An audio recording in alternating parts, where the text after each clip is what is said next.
Hello comic book fans, here's Earl Grey and this is my tower of fumetti, which are Italian comic books.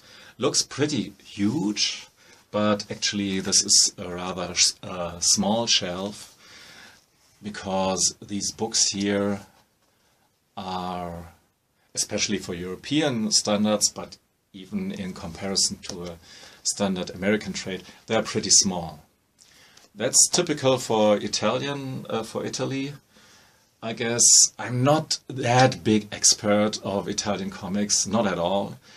But yeah, I've started pretty recently and pretty with a big success, as you can see here, to add some Italian books to my collection.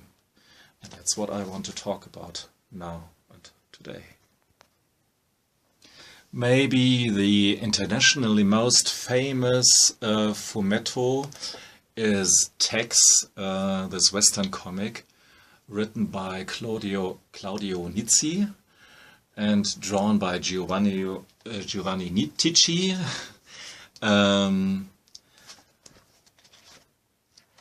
This is a big book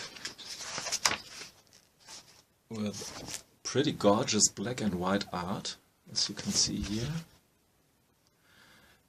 I guess it was originally that typical smaller fumetto size as well, but they later on have blown it up to this size, which in this case makes a lot of sense. Sometimes I have to say these magnification of the Italian fumetti doesn't make always a lot of sense.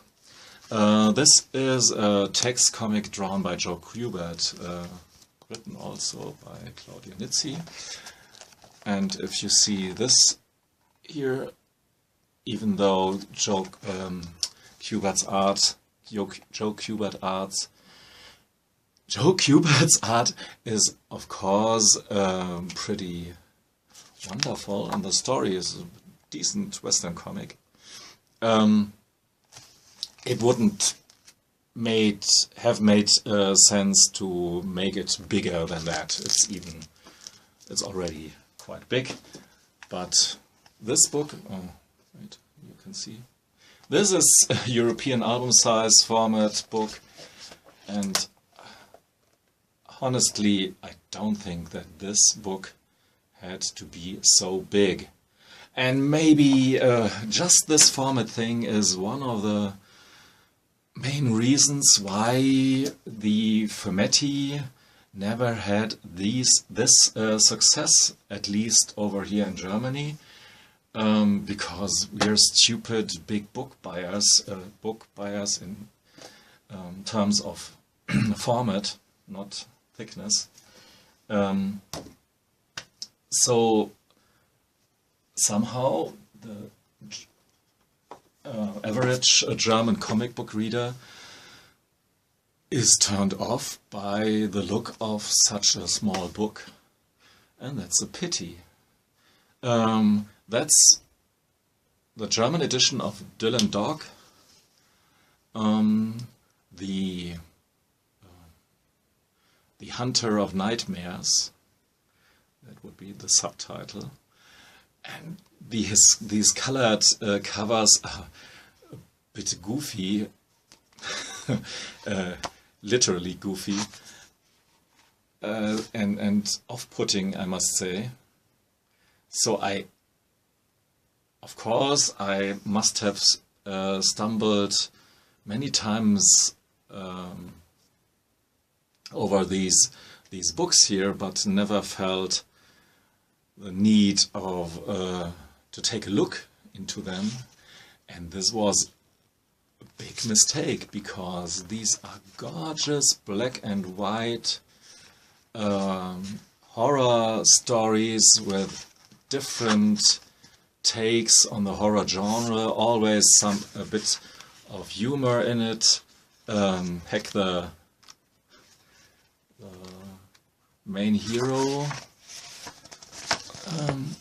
that's here, Dylan Dog, has an assistant who always cracks silly jokes, and for obvious reasons he is called Groucho. It's really a comic relief in these stories that are sometimes pretty gory and include some alien encounters as well, and literally every B-movie or horror movie that you can think of served as an inspiration for Tiziano Sclavi. No. Tiziano Sclavi, who wrote all this stuff.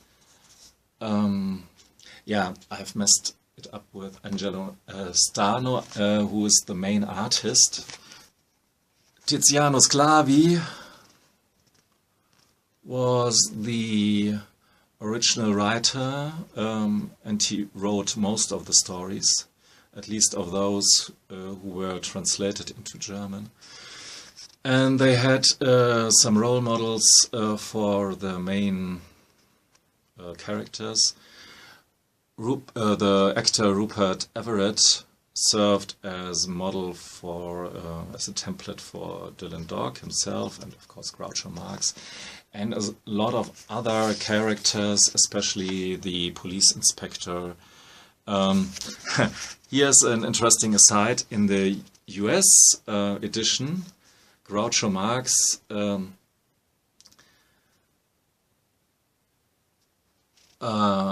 there were some copyright infringement things, and therefore Groucho couldn't be called Groucho, and they had to shave off his beard, his mustache, which is a pity, because really part of the humor taking Groucho as an assistant was lost when you do so. And the main artist, or maybe most famous artist, Angelo Stano, has a real thing for Egon Schiele, or maybe Egon Schiele, as you would say in America. Egon Schiele. And this is a pretty interesting take on comic art.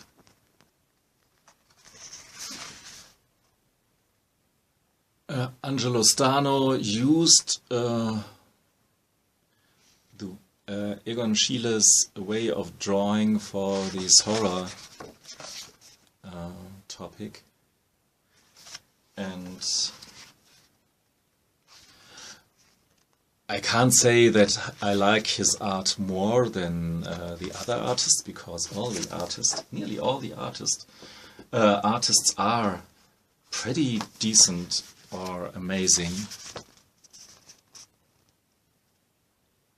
You don't get bad art, black and white art here.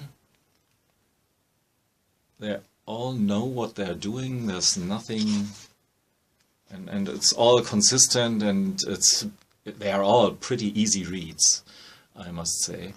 Maybe to a part of the formulaic nature of these stories. Even though they have different takes on the horror myth and are always pretty original, it's always clear that our main hero falls in love with a different woman each month. They came out on a monthly basis. Each month with a different woman. He has a different girlfriend and is totally enamored, in love, and until she dies or just dissolves or escapes somehow, and until he falls in love with the next woman next month. And Groucho has his part in some critical point in the story. There's always Groucho throwing the pistol just in the right moment, and so on and so on. And there are many things that you can expect, some that are unexpected. But I've ate through, I guess, half of them right now, even though I don't have them so long. I bought them in 2 packages from eBay. They are dirt cheap, I must say. Each book maybe around €1 or something like that when you buy them, if you buy them in a bunch, in a package. Highly recommend that. Even if you don't go on that fumetti bandwagon at all, Dylan Dog is really worth a try. Even though they are publishing right now magnified books in a colored version, and really expensive. This one here, like I said, €1 for 96 or so pages. Yeah, for 96 pages. You can't do anything wrong with that, but oversized, colored thing for, don't know, 15, 16 bucks. That's another thing, and I don't think that the colored versions really are better. In fact, these comics have to be in black and white, I think. So, what else do I have here? Above here, the German edition of Dampyr, vampire comics, written by Boselli and Colombo, and this one here drawn by Mario, but there are several other artists as well. And again, this art is not just solid, but pretty good. For artists I've never have heard anything about before. The story is a bit good when I'm in a good mood, annoying when I'm in a bit bad mood, because even though they try to create something fresh out of the old vampire myth. Here, vampires, it's about vampires in the former Yugoslavia, in the civil war in Yugoslavia. Everything starts, and one guy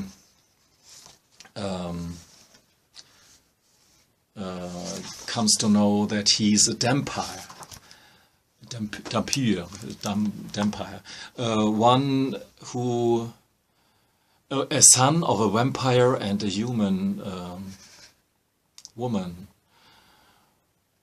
and his blood is toxic for vampires, and he can fight vampires, and that's the basic premise for these stories. The problem I have with them is that they take the whole trope too seriously. You may remember the part in Preacher where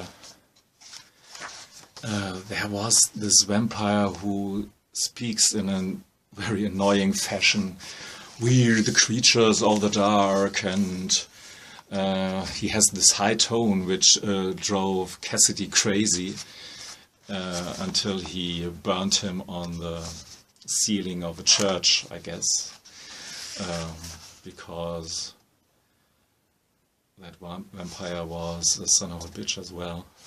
But this high tone, we are the creatures of the night, and so that's and this taking the trope too seriously without any irony, that's unfortunately a bit typical for this book here.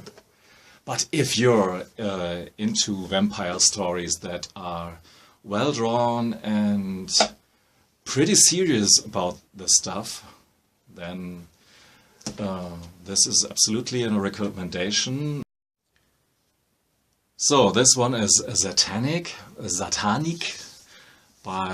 written by Max Bunker and drawn by Magnus, I guess. I don't expect too much of the story. It's blown up black and white about this female criminal mastermind. Some vampires are involved and some semi-erotic stuff. Nothing too spectacular, but I've been told that this book here is quite important, or this series, Satanik, is quite important for this genre of dark Italian comic books, fumetti noir. And yeah, my Italian maybe is enough to understand roughly what's going on here. And here, that's interesting because in the series some other comics are reprinted.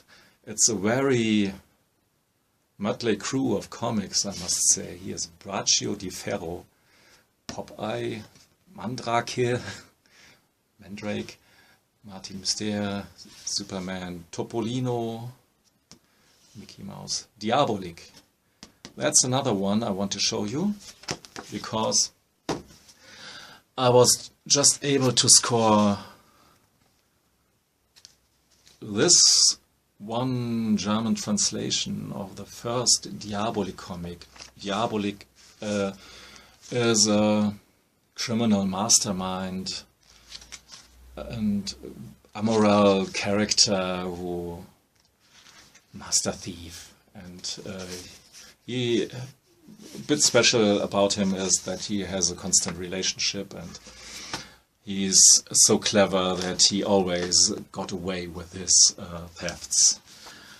But the art here didn't turn me on in any way. I don't think that this was too spectacular, and the story wasn't that spectacular either.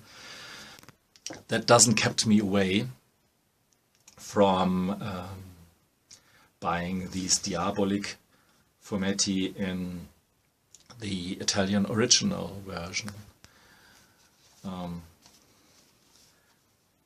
because I love pulp stories, and these are art-wise a bit more interesting. Here somebody has colored the panel for himself. I love this. When you can see that somebody had read this stuff here and has lived with it, and yeah.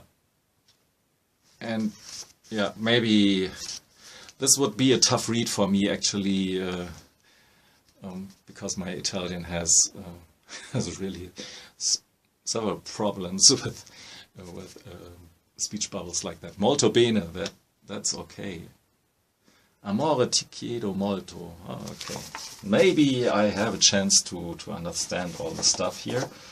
If you want to have all the Diaboliks, you will have a problem, for sure, because they ran over 30 years or so, and each month.